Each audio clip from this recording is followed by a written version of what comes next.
Ah, et le pitch au cinéma fait sa rentrée sous les parasols de Deauville, où se déroule le 47e Festival du cinéma américain du 3 au 12 septembre. En attendant le palmarès, on a choisi 5 films, et voilà pourquoi vous les aimerez en note. Pierre Ninet, comédien, dit de Yann Gozlan, réalisateur. Yann est un grand cinéphile, il a l'art d'utiliser ce qu'on aime tous dans le cinéma américain en le mettant au service d'une élégance française. Alors peut-être pense-t-il à Hitchcock ou à Coppola, qui l'ont sans doute inspiré 5 ans après Un homme idéal, déjà incarné par Pierre Ninet. Cette fois, c'est Boîte noire, un thriller paranoïaque. Prix du public au Festival du film policier 2021 et au Festival du film francophone d'Angoulême.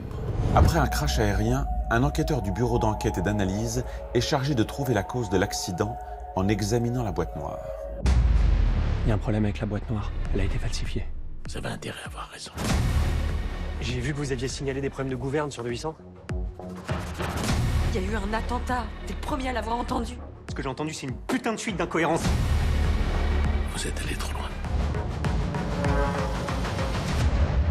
Haletant, sous tension permanente, Boîte noire est un polar de haut vol à l'univers sonore extrêmement efficace.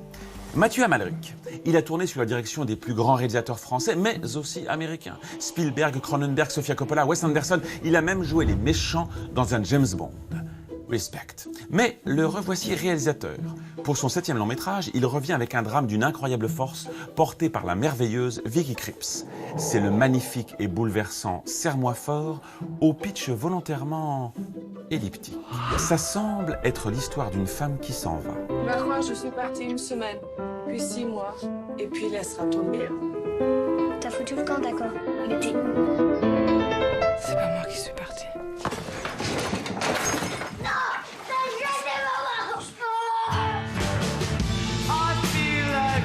C'est vrai, mais tu vas pas toujours rester petite.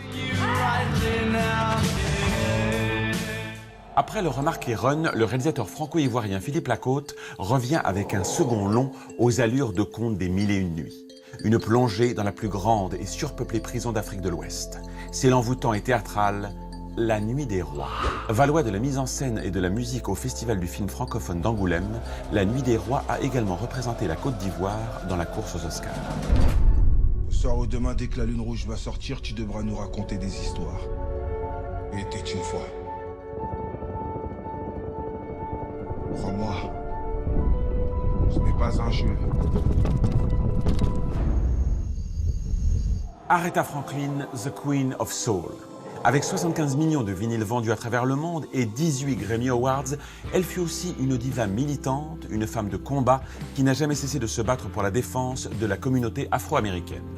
Et c'est sous les traits de la merveilleuse Jennifer Hudson que son fabuleux destin prend vie sur grand écran dans le scintillant Respect de Liesl Tommy.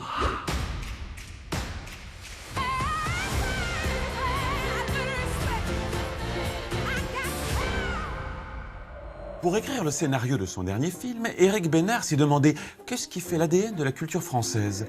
Les Anglais, c'est leur royauté, les Américains, le mythe du self-made man, et nous, la réponse fut la gastronomie, bien sûr.